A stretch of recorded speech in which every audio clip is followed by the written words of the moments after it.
Welcome to How You Pictured It, the podcast for creative entrepreneurs ready to grow their business in a way that feels good. Here you'll find actionable tips and tools to create the business and life you pictured. I'm your host, Kate Hyde with Dear Kate Brand Strategy. Let's get started. Summertime can be the best time, and it can also be so stressful. When school starts to end and wrap up, I start panicking that I am not going to have any time to get work done. And what am I going to do? How am I going to do this? How am I going to work and have 3 kids at home? And how am I going to still enjoy my time with them? For me, it's super important that I take advantage of the time that I'm given with them.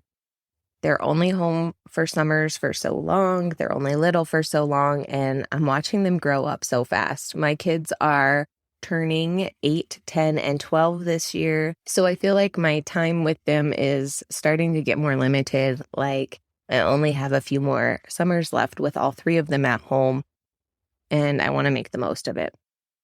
They're at really fun ages, though, where we can go to the pool and I'm not having to constantly monitor everyone. I don't have to be in the water with them. I feel like it's kind of a sweet spot where they're old enough to have some independence, but they still want to spend time with me.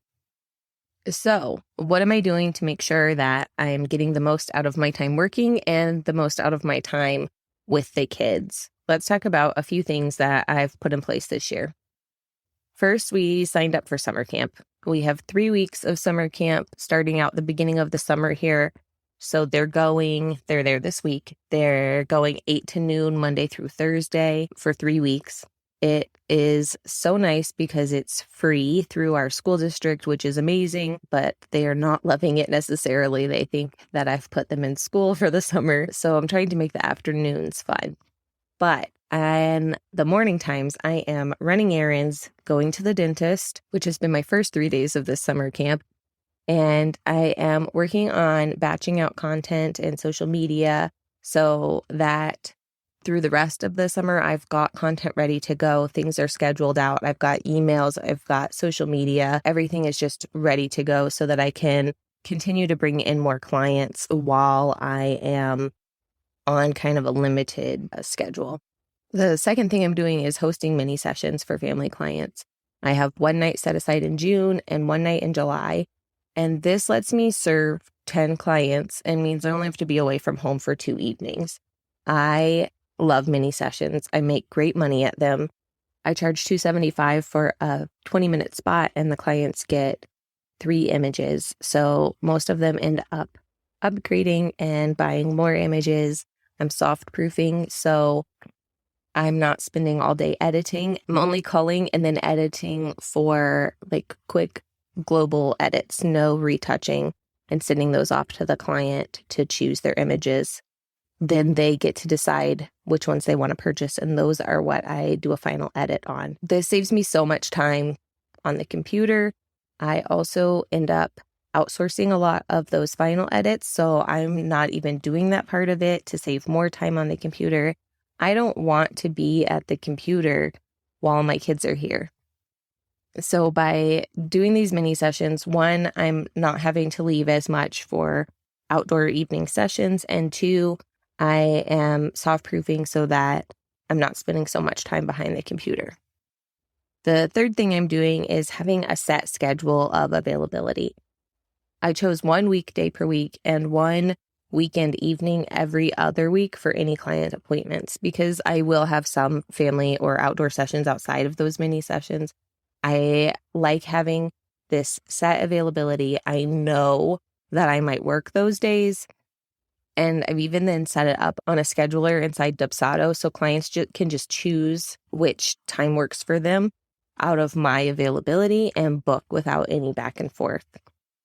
The setup for Dubsado is super easy once you get the hang of it, and it makes it so much easier for me to have a place where clients can see what's available and book straight away.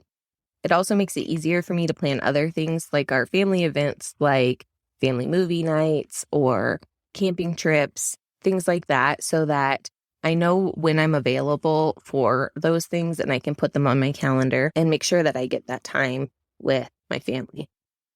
All right, number 4, I also set up some daytime babysitting hours with the grandmas so I can get my culling and proofing out in a quick manner that my clients are used to.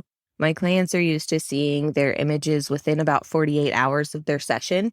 So when I book a session, I then make sure that I have time on the calendar afterwards to do that culling and proofing and get those images out right away.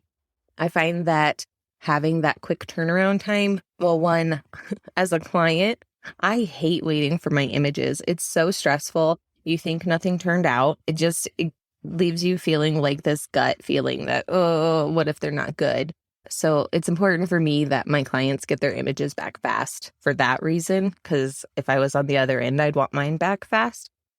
But it also psychologically, the excitement is still high, and it means that they're more likely to buy more images if you get them back to them right away.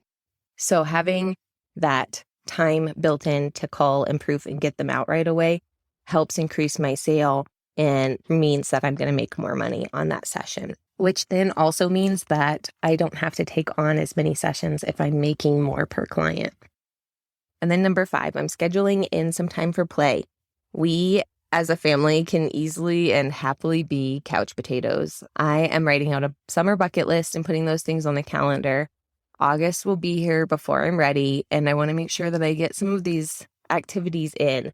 Last year, I know we did not schedule things out, and I missed out on some of my favorite summertime activities. I love when we make a trip to the river and just go play for the full day by the river here nearby.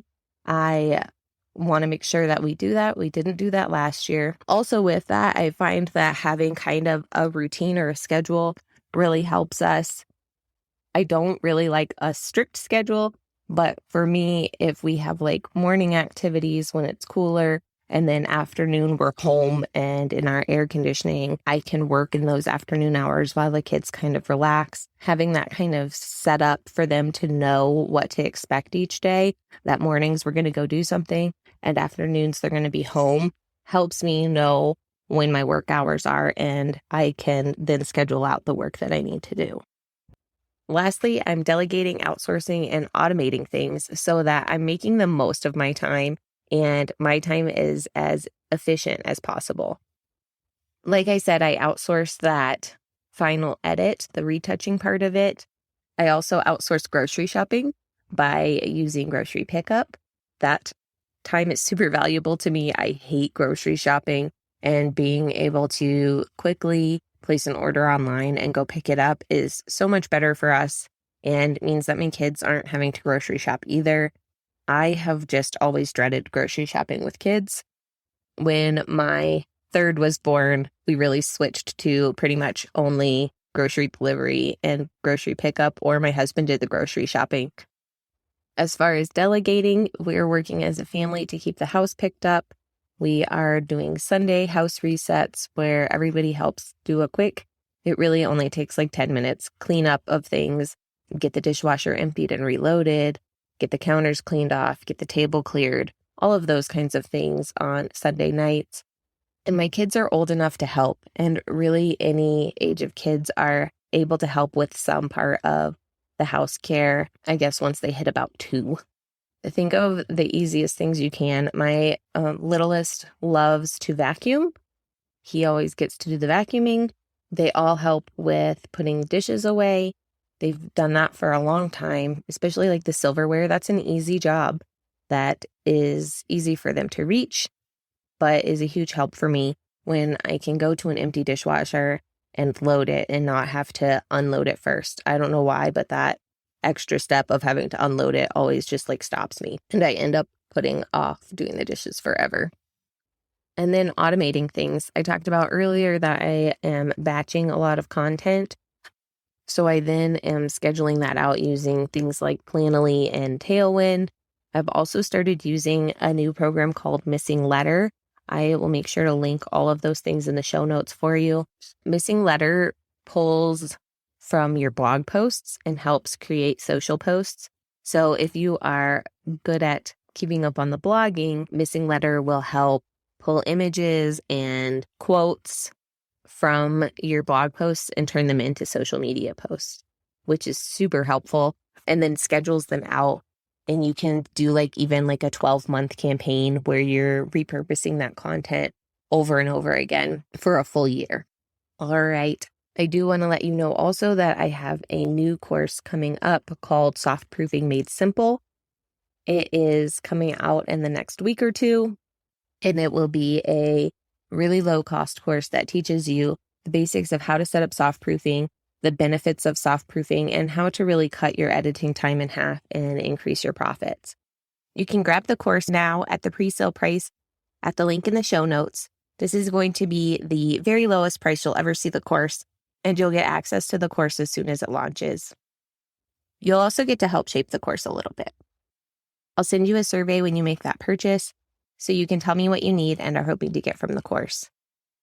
Then I can add those things in and make sure that it is as valuable as possible for you. Again, that link is in the show notes, and that offer is only valid through Friday, June 24th. Let's keep the conversation rolling. I would love to know what your plans are for summer. What are your favorite summer activities with your family? What should I add to my summer bucket list? DM me at Dear Kate Brand Strategy, or post a screenshot of this episode and tag me, letting me know at Dear Kate Brand Strategy. As always, I'd love for you to rate and review the How You Pictured It podcast in whatever podcast player you're using. Those ratings and reviews help other people find my podcast and spread this message of building your photography business to fit your life how you pictured it.